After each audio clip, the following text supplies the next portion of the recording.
Hello and welcome back to Fledglings. Today we talk about a Raven's best friend in combat, High Firepower Ordnance. Now for this lesson I am breaking it into 3 videos. So for today we are dealing with arm-mounted weapons. In part 2 we tackle back-mounted weapons, and for part 3 we tackle weapon arms.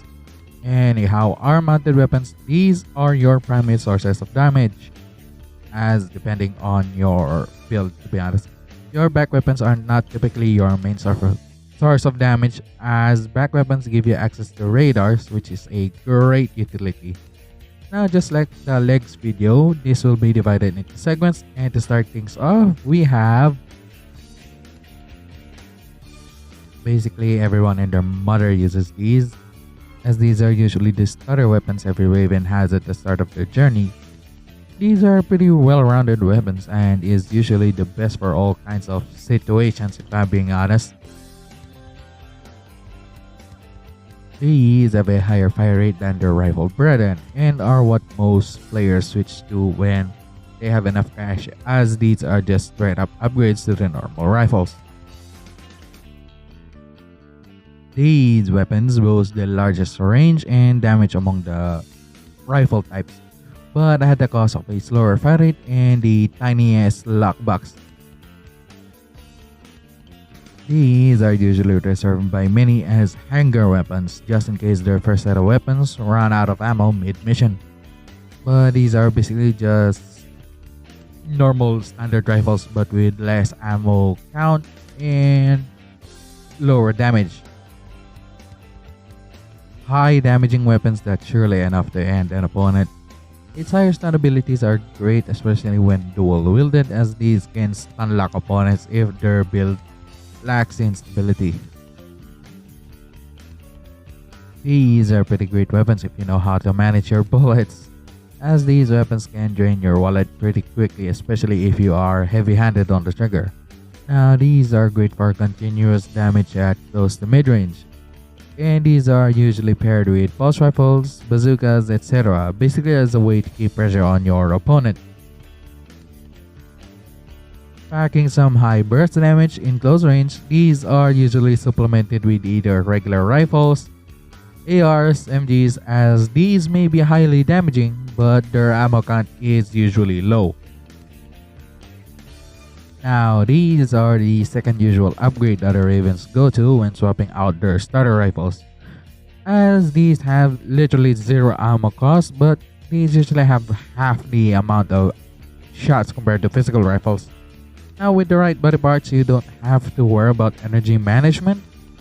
That unless you're me, I can't manage my unit's energy to save my life. These are slightly less damaging compared to laser rifles, but these have the higher fire rate and ammo count. These are basically just energy-based counterparts of machine guns, but not as fast-firing as regular machine guns.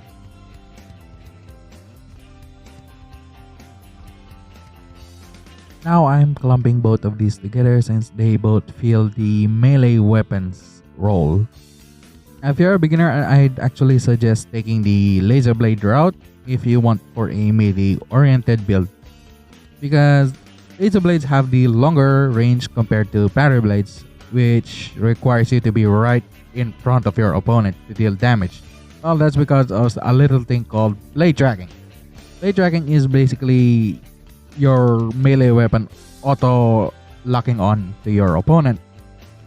This gimmick is the only thing that parry blades do not have compared to laser blades.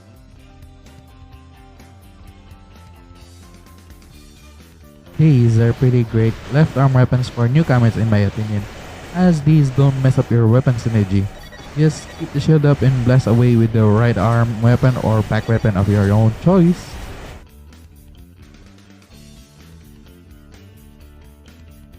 Now on the topic of weapon synergy, I just want to touch upon it. What I mean by that is, do the weapon types work alongside each other? Like for example, an AR bazooka combo. The rifle can keep consistent damage while waiting for your bazooka to be ready to fire. Both weapons cover each other's weaknesses. The rifle's lack of damage is covered by the sheer damage output of the bazooka.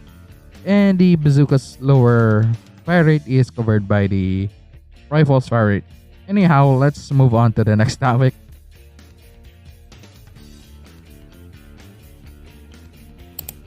Okay, on the original plan of this video, I included more weapon types after the shields. Then I just thought to myself, should I even include this here? Cause they only appeared for a generation or two and then was phased out for the next. And after some back and forth whether or I should or I should not with myself, I ultimately decided to just cover the weapons that are in every generation of Armored Core to keep it sort of generalized for newcomers that want to try out different generations of Armored Core. I'm gonna have to redo part 2 as I have included some weapons in there that are present in a certain generation and are gone in the next generation. As for part 3, I don't think I have to worry about that because most of the parts that I featured there are basically in every generation. I'll try to go play some other generations again and just see if they are missing, and I'll rework if I find something new because I keep forgetting what parts are in every generation. Oh boy. Anyway, hope you guys enjoyed this and learned something from this basics video. Leave a like, leave a comment, tell me what you think, and I'll see you guys on the battlefield as we go back to Armored Core 4 for next week. See you next time. Rush out. Mission objective achieved. System switch to normal mode.